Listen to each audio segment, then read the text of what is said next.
Hello and welcome to the Hoop Troop Podcast. I am Matt O'Connor and I'm here with Luke Drobner. What up? And my brother Mike O'Connor. What is happening?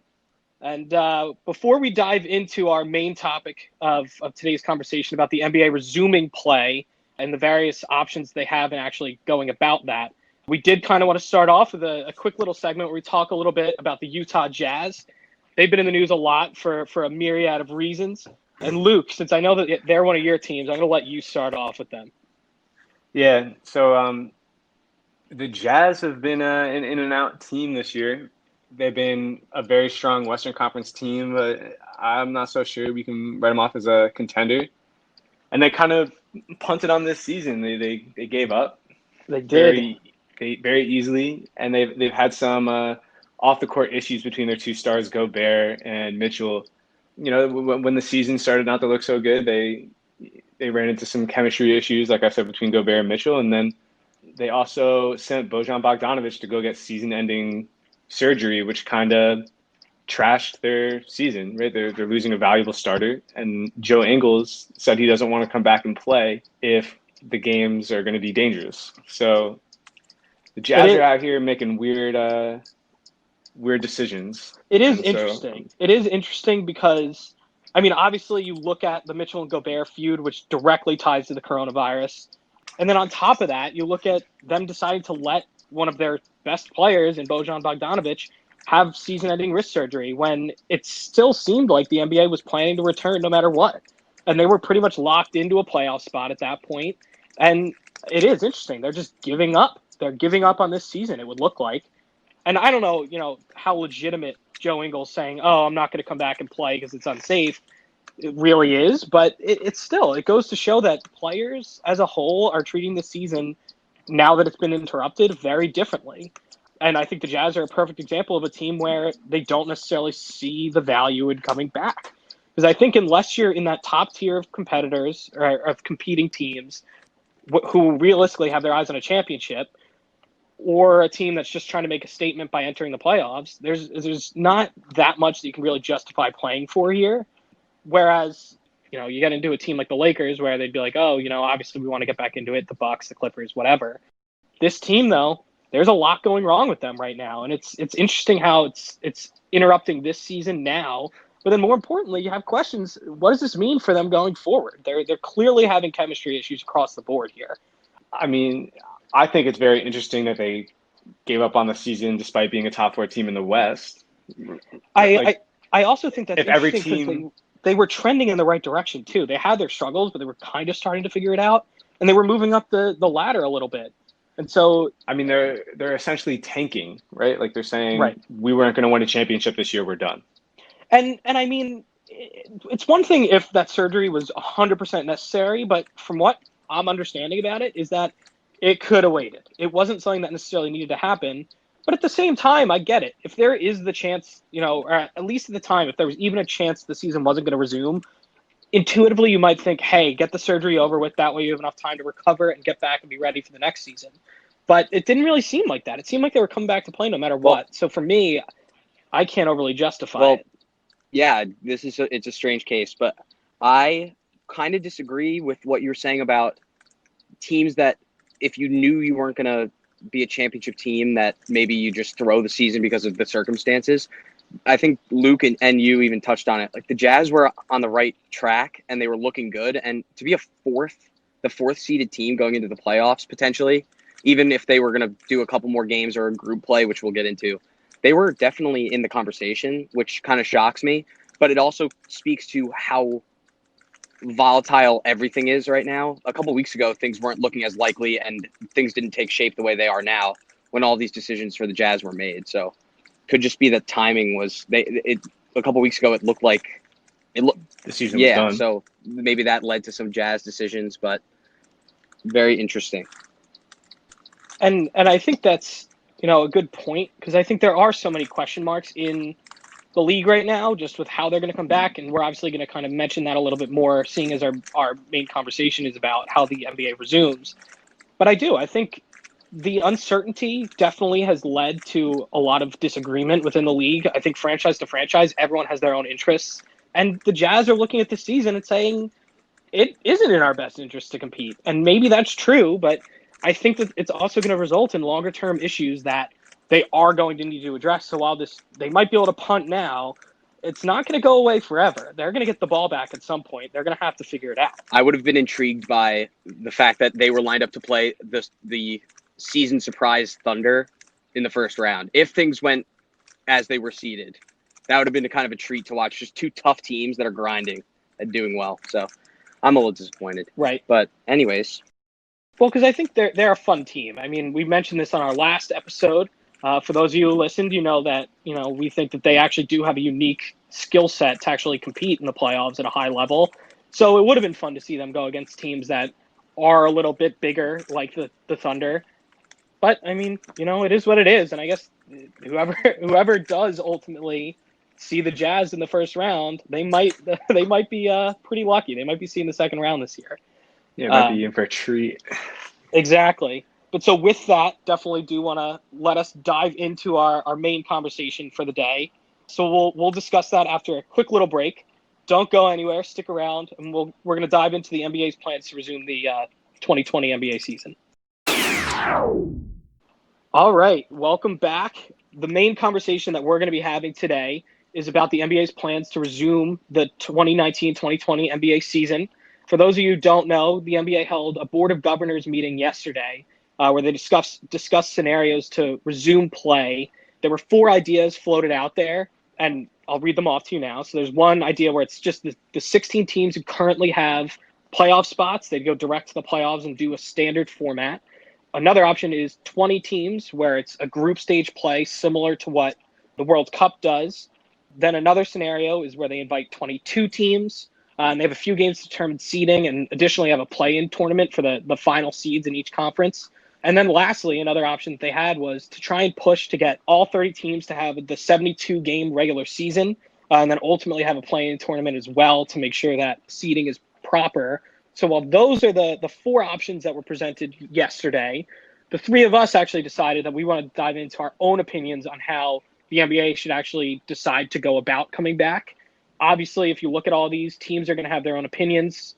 People are going to be voting for what is in the best interest for their own franchise, not necessarily the league. So we're going to look at this from a league standpoint. And so Luke, I know, was pretty adamant that he was happy about that group stage play idea, similar to the World Cup. So Luke, I'm going to let you start off with this. Yeah, I really like the group stage idea. I'm a big fan of the World Cup. I always watch the World Cup. I don't know if you guys watch with your parents, but I always watch with my mom. So I like the idea of splitting these teams up. I think it would be hard to get right back into a playoff type situation just because it's such a long break. These players need to warm up and get back into some type of rhythm. I think all 30 teams should get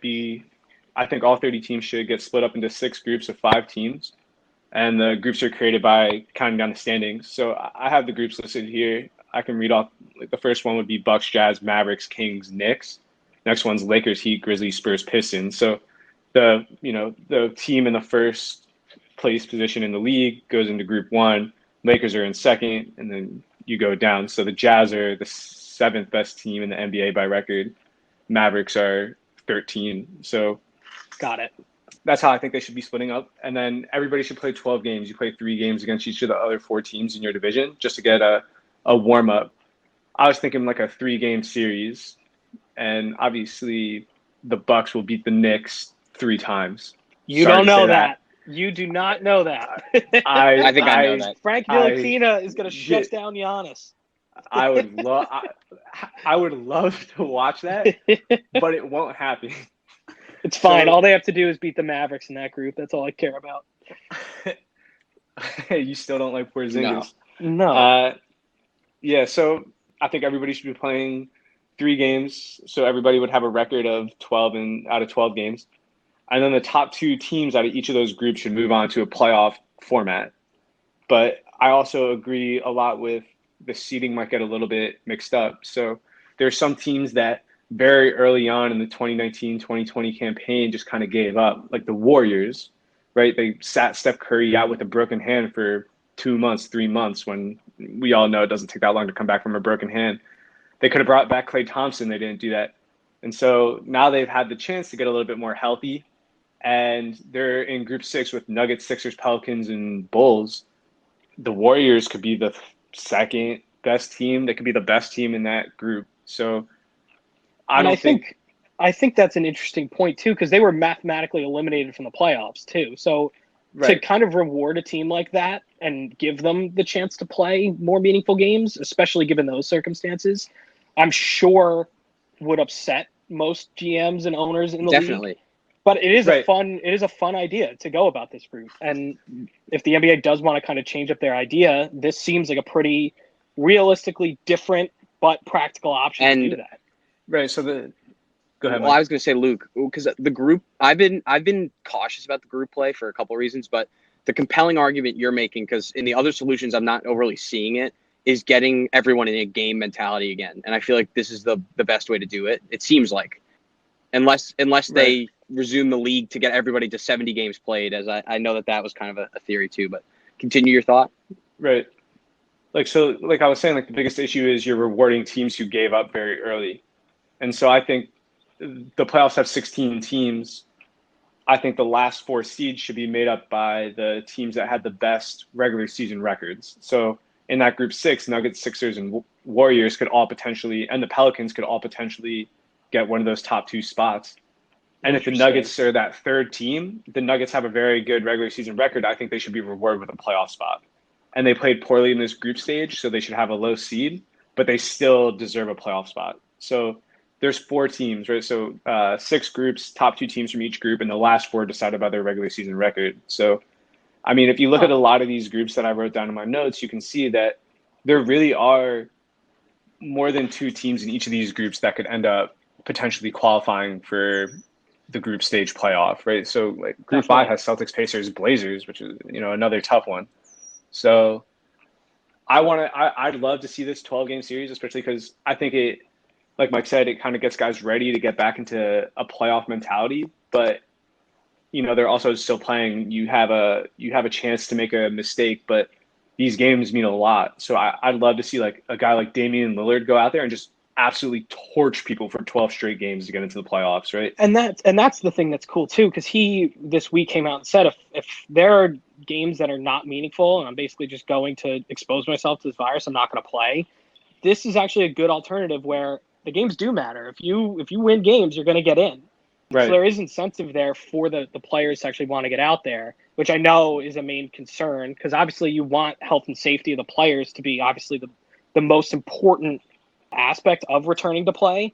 And so I'm sure there's concern about bringing all 30 teams back, but if you want to have incentive for all of them to come back, this probably makes the most sense. There's a lot of player safety issues that go on with this. I think bringing the league back in any type of way would cause some type of player safety issue. I have some stuff down in my notes about how big teams can travel with, how big like the traveling pack is.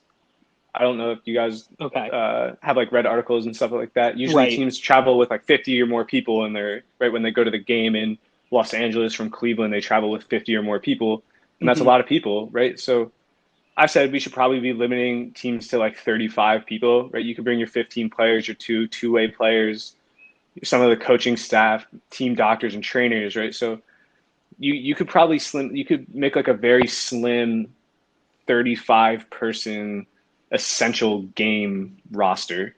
But the other issue is like bringing families. I know there's a lot of news about whether or not teams should be allowing, or the league should be allowing people to bring their families. I'm okay with families. I think it would be wrong to split up families. But I don't think, with that being said, I don't think you should be allowed to bring your dad, mom, girlfriend, daughter, your 2 sons, grandma, grandpa, your 3 uncles, your auntie, and your 6 cousins with you. That's outrageous. Right? But I think you should be able to, maybe your mom comes because you're 19 years old and she's the only person really looking out for you, or you want to bring your girlfriend or your fiance, whoever it is, right? Or if you're LeBron James and you have 3 kids at home, you can bring your wife and your 3 kids. I have no problem with that, right? And so doing the math, it comes out to about 3,000 people, which is still like a really big group of people. So it also comes down to ensuring the safety of these people you're bringing with them. So the league has to think about a lot of things other than just bringing the league back. But trying to get back on I think realistically too, obviously the team staffs that would be coming with them, you could almost have an NBA based, group of these people. So instead of having each team bring a team doctor, trainer, all that, and like obviously you might want to have that, and I'm sure teams are pushing for it. You could Mhm. have NBA sanctioned trainers, doctors, professionals, like all those staff Right. members who, unless they truly are, like if it's like someone working in the analytics department with video and stuff on the actual coaching staff. But if you have someone where, they're going to be giving massages after games, stuff like that, you could have doctors read charts across teams. So as long as you have, Right. a neutral NBA staff, you can even cut down a little bit more. But I agree, separating the players from their families seems unrealistic and honestly to me a little a little inhumane in some cases. But if that's what it takes, and if the players agree to it, then fine. But in my Actually, eyes, I don't see that flying. I actually wrote down like I think the NBA should be bringing like a third party medical team or Hmm. something like that where these players are getting unbiased treatment. If someone's sick, we have real doctors there. I don't want a team doctor being like, "Nope, you're good. Let's go back in there and play." And then all of a sudden, we got 7 cases of coronavirus, right? Right. So I'm a supporter of being like a universe. There being a universal source of health care, and also like your wife, the player's wife, isn't going to go to the team's trainer. The team's trainer needs to make sure Giannis is stretched out and so on and so forth. So Right. you know, but I think getting Yeah. back on track with bringing these games back. I know, Mike, you had some thoughts on bringing the games back Yeah, I mean, to a playoff you series. guys got pretty granular. Things that I wasn't even thinking about. I understood there were team limitations on how many people can come, but a centralized medical staff. I'm sure that's something above all of our. We're not even in the NBA, but it's above our pay grades to even be thinking about. I'm sure they're thinking about it, and I do think that the group play is super interesting. Call me a traditionalist. I am having trouble breaking conference play. I'm having trouble with it, unfortunately. But I know that that's something that a lot of people want, to have the conferences kind of go away. So I was originally, as coronavirus was developing and the NBA had been canceled. This was sometime in early April, thinking that just do a hard cutoff, both top eights from each conference, and let's just do the playoffs. But I'm looking at the standings right now, and it is compelling. It is a compelling race for the 8 seed, I think. I don't know what anyone else thinks in the West. Especially That's in what I the mean. West. Not Right. Yeah. the East Exactly. is, I think, too far gone. The Wizards are 5.5 back. Yes, the Wizards are Uh, 5.5 back, but yeah. Portland and New Orleans and even Sacramento are 3.5 back from the Grizzlies. And there was, if none of this happened, there was enough time for that to change. Everyone else seems kind of set. Dallas, I think Houston, and OKC I were think already pretty secured. It was going to be a battle for the I eighth. think Portland could have squeezed in Right. there. And those are So unfortunate, Well, unanswerable that's the questions thing. that, well, they might be answerable, but I am kind of leaning towards the top 8 from each conference and then the play-in, potentially, if that's a solution. I don't know if anybody wants to jump on that. Yeah. I mean, and the thing is, I think I do actually, and I'll talk about my proposal in a second, but I get that. I get not wanting to give up the traditional 8 East, 8 West format, but I can't really, in my own good conscience, justify going. So, like, for example, some teams, including the Lakers, who are, pretty much have a lock on the Western Conference, they've only played 63 games. They have another 20 games to play before the regular season would have been over. Who's to say something doesn't go wrong? They start losing a little bit and don't have the 1 seed. I personally have an issue just going right into the 16 team field. But I mean, I get it. I get wanting to keep the NBA as traditional as possible because people are already putting an asterisk on this season as a whole, which I think is stupid, and that's part of the reason I have the suggestion I have. But I think it's understandable why you would want to just go right into this and maybe have just a play-in tournament to get those. The same thing I was saying about Luke's proposal. Get the teams engaged. The ones who are coming have a shot to get in the play-in tournament. So all the games are meaningful, and then you get into the regular format, which, I think makes sense. I don't. I think the problem with bringing the playoffs back right away is player safety from a in shape perspective. Being in basketball, a lot of people don't understand what it means to be in game ready shape as an NBA player. It's incredibly demanding.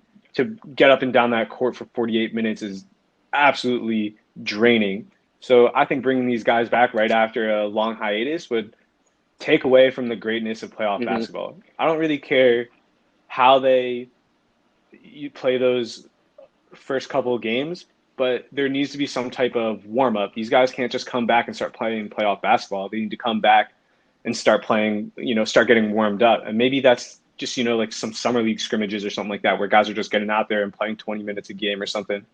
But I don't want to bring the playoffs back right away just because I don't want to see guys get injured from a physical standpoint.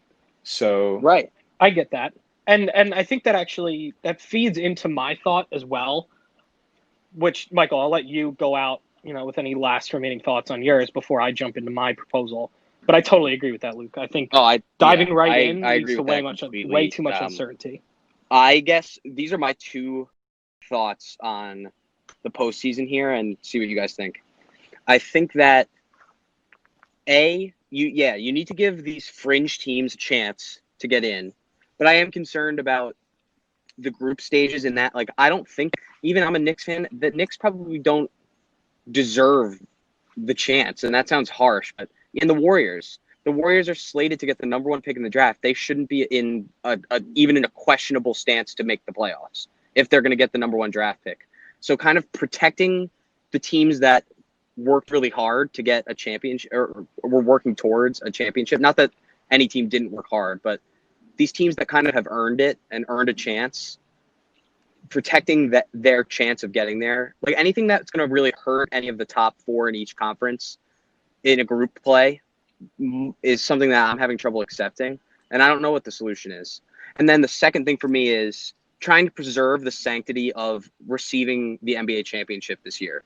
I'm kind of a big fan of, I know some people are controversial on the Spurs winning the lockout championship in 99. It was 99, I believe.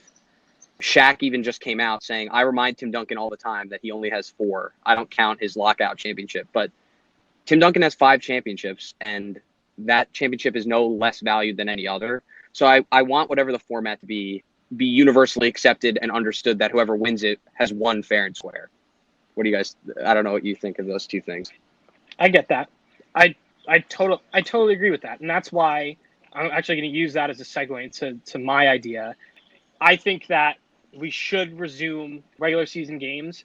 I think that what we should be doing is pushing to have the 70-72 regular season games that are consistent with regional TV contracts for a couple reasons. First, to address Luke's point, it allows players to get back into shape. You have these games right off the bat that kind of ease into the playoffs. Everyone's going to get back into game shape by the time we actually start them.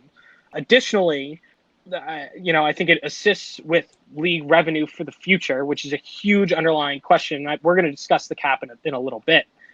But additionally, I think that there are some things that still need to be fleshed out, because if you look at it, some teams have only played 63 games. The Spurs and the Lakers have only played 63. And then on the top end of that, the Hawks and Mavericks have played 67. Everyone else kind of in between. The average amount of games played is 64.7 games. So realistically, to me, I can't justify going right into any playoff scenario unless some of the regular season is figured out. I also think on top of that, while we are focusing on the playoff teams, I think that it's also important to look at the lottery teams. I think that there so much can fluctuate at the bottom as well. I mean, if you look at it, the difference between the second pick and the 5th pick right now is 2.5 games. The 6th pick, not even the 5th. So once you start looking at that at the bottom too, it makes sense just to have a few more games to let the season run its course. And even though there is still going to be a little uncertainty, and maybe 5 games per team is not perfect, it's probably not. But then I think you do have the best interest of the league at heart. And then additionally, on top of that, if you want to have a play-in tournament, fine. But I still think you should make the push for all teams to kind of have some control of the fate of this season. And I do think in doing that, it does give a little bit more legitimacy to the way the season does unfold, because you allow teams to kind of flow into the playoffs a little bit more. There is a little more sense of context in everything instead of, oh, we're on pause, suddenly we're playing the playoffs again. So I don't know. That's just how I look at it. But I think then you go in, you do regular playoffs, East and West, and none of the fancy changes. Maybe you want to think about doing that long term. I don't know, but for now, I think that holding this as true to I itself as think I possible was is I the was best really way to on do board it. with you for a little bit when you were trying to make this argument, and you were like, I think the teams at the top, there's a lot of shuffling to go around at the 7, 8, 9 spots in each conference. And then you were like, but what about the bottom? There's some lottery teams, and that kind of made me think that you just want the Knicks to tank and get a better pick. I mean, not untrue, but at the same time, I mean, if Yeah, you look no, at the Western I'm just Conference kind right of now, busting your balls a little bit like you here. can't, like for example, we were, hey, I know, but we were just talking. For example, we were just Yeah. talking about the Jazz. They're a game up on the Thunder. If they're going to start playing games, odds are, and I can't say odds are because we don't know, but they might start falling. They're up. For example, they are a game ahead of both the Thunder and the Rockets. I would imagine And both of them have a legitimate shot at passing them. So much could fluctuate. Even the Clippers and the Lakers. I mean, the Lakers do have a 5.5 game lead on the Clippers for one, but the Eastern Conference as well. I mean, there's just so much that could shake up. The Sixers could jump up to the 5 seed because they're right now tied with the Pacers for the 5th spot. So much could move. So I think it just makes sense to just add a little more. And I know it's asking a lot from teams, and you're going to run into issues where Damian Lillard's saying there's not enough time to get back into the playoff picture. But you're also doing this for the good of the league. So playing these quote unquote meaningless games aren't meaningless. There is a greater cause here, and that's making sure that the NBA has the revenue to function properly in the coming years. I think your point about the Jazz is very valid. The Jazz are just one team that made headlines about pretty much giving up on this season. We're not really sure about some of maybe the other smaller market teams that aren't making headlines. We don't really know what's going on in a lot of these locker rooms. Like the Brooklyn Nets, the Brooklyn Nets know it's not their year too, right? KD's out. Kyrie's been in and out of games with injuries. They're about to trade half their roster because Kyrie is unhappy with the youth on the team. So, and they don't even have a real head coach right now. They fired Kenny Atkinson. They don't know who's going to be their head coach, really. So, they're in the 7th spot right now. But does that mean Washington, who's in 9, gets their spot? But Luke, who really knows? So, there's obviously a lot of problems with complications, everything. but I'm just encouraged by the solutions here and what they're trying to do. So we'll see if they do. It feels like the more you talk about solutions, the more other factors come in. So hopefully they can iron this out. I mean, July 31st is 2 months away. So that's a lot of time to still iron some things out. And I will speak for Matthew and myself. Anything to get the Knicks in a better position to get LaMelo. But I think, speaking of LaMelo and the draft, I think it would be a good time to just maybe get off of the heavier topic of how they're going to do the postseason and think about what the NBA looks like next year or the year after. You can talk about cap and the draft, those types of things.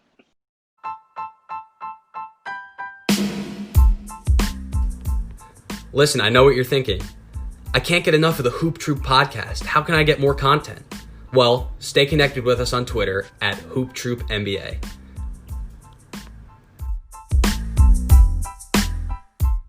All right. So now that we have an idea of how the NBA is planning to resume, let's kind of transition a little bit and look at the long-term effects of what's going on, even if they do resume. So first and foremost, I think the question that everyone and every team has is, what will the salary cap look like next season? For a little context on that, this year's salary cap was set at $109.14 million. And then there's a tax level above that that allows it to go to $132.63 million. They had projections originally for this coming season where it was around $115 million for 2020, 2021. The original projection was around $116 million, but it seems like it's still dropping down a little bit. Regardless, it's not going to hit that number that we were looking at. It sounds like the cap will be notably lower next season, which is why I think that the NBA is probably trying to plan to get as much revenue out of whatever's left as possible. Luke, do you have any thoughts on what the 2020-2021 NBA season is going to look like, so strictly from a financial I was perspective. poking around the internet a couple days ago, preparing for this episode, reading about basketball-related income and the NBA and how that affects the cap. So it's projected that the NBA lost somewhere between $250 and $500 million in basketball-related income. And the collecting bargaining agreement that the NBA has would split that money up across all the teams, allowing them to increase the salary cap, which happens every so often, happens almost every year. I mean, the biggest takeaway from this basketball-related income being lost is the fact that the owners aren't going to get any richer. You know, the $2.6 billion net worth of the Warriors is only going to go up $100 million this year. Oh, boo-hoo, right? So, and like you said, the cap is kind of up in the air. We're not really sure what's going to happen. Some articles say that we'll still see that $7 to $8 million increase in the cap up to about 115, 116. Others are reporting that we're going to see about the $8 to $9 million decrease in the cap to about 100 million. Either way, with all the uncertainty, the biggest player takeaway from the lowered salary cap is this free agent market, which for teams is great. There are no franchise changing players in this year's free agent class, unless Anthony Davis decides he doesn't want to be a Laker anymore. But let's be honest here, he's going to be a Laker next year. You don't want to overpay Andre Drummond. You don't want to overpay DeMar DeRozan.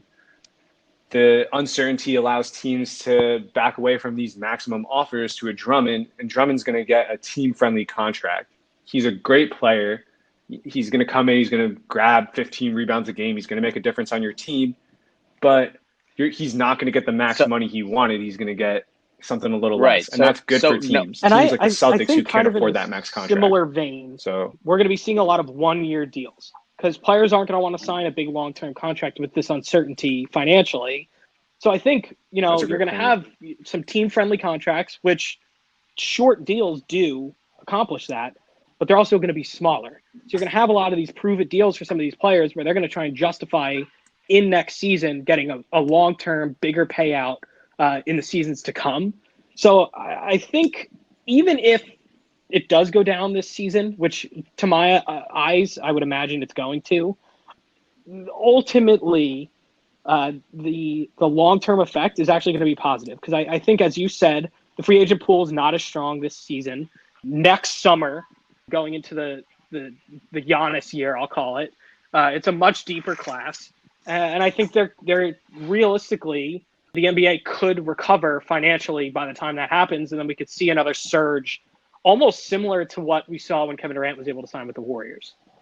And you also remember some of those other bad contracts, like Batum getting a max deal back in 2016 or something like that. Exactly. And, there's a lot of guys like seen this. rumors of another amnesty clause, whatever, to kind of waive some of those bad contracts off the books to help teams out. But I just don't think, realistically, the NBA is not going to allow the bulk of teams to be paying the luxury tax and go over the cap like that. So I think that they're going to come up with some sort of solution that is team-friendly. But also the Players Association, led by Chris Paul, they're going to come up with something as well that protects the players and make sure that they all get paid fairly as well. It seems like Parsons' money is going to be thrown around, which is probably a good thing.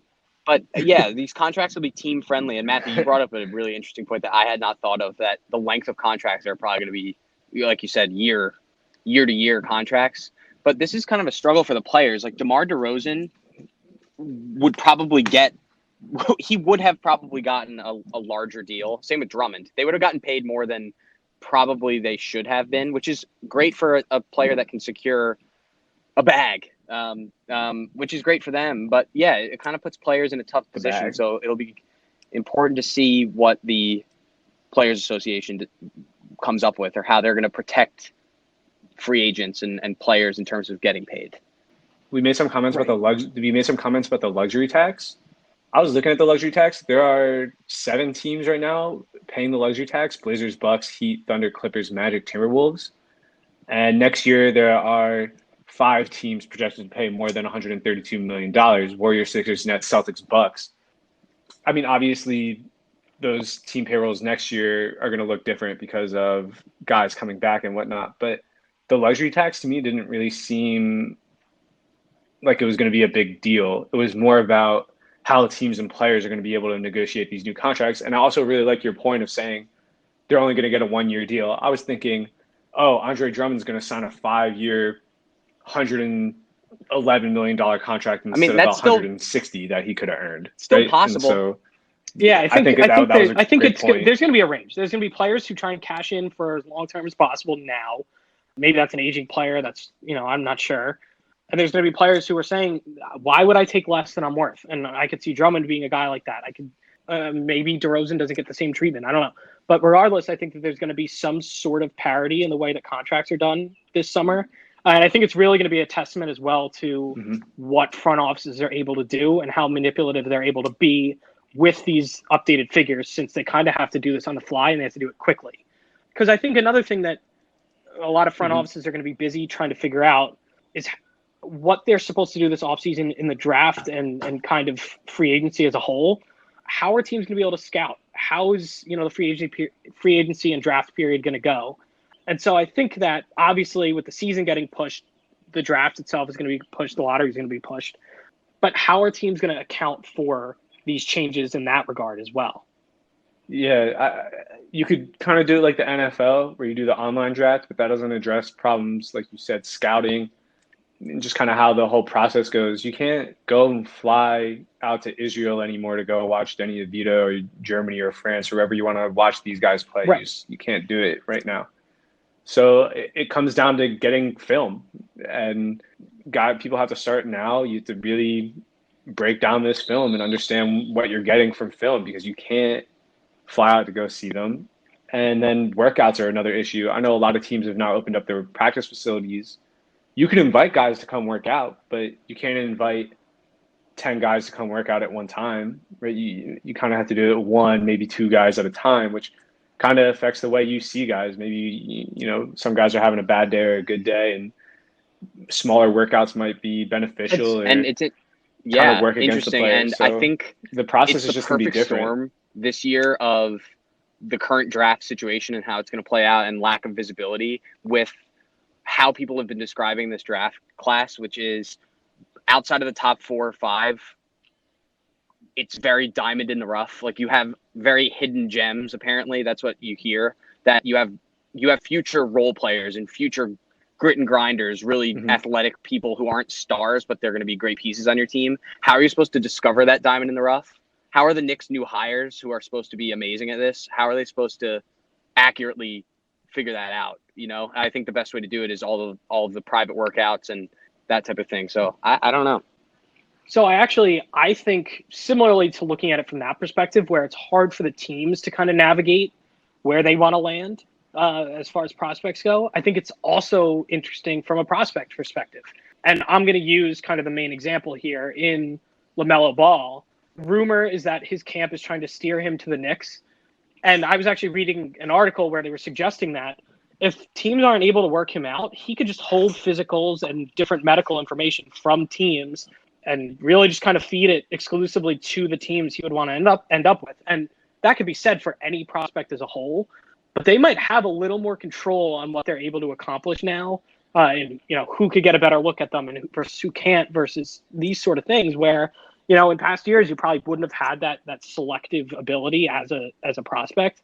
So I think that this gray area in the draft is, it's unfortunate for all involved, but I think that there also could be some positives. If, maybe someone, as Luke said, you get, one team gets some sort of scouting video out of prospect X that another team doesn't get. And I think that you're able to kind of be a little more selective. Even if you don't have those workouts, you can kind of get some of that information in different ways and also be a little more secretive about it. So it doesn't necessarily get out.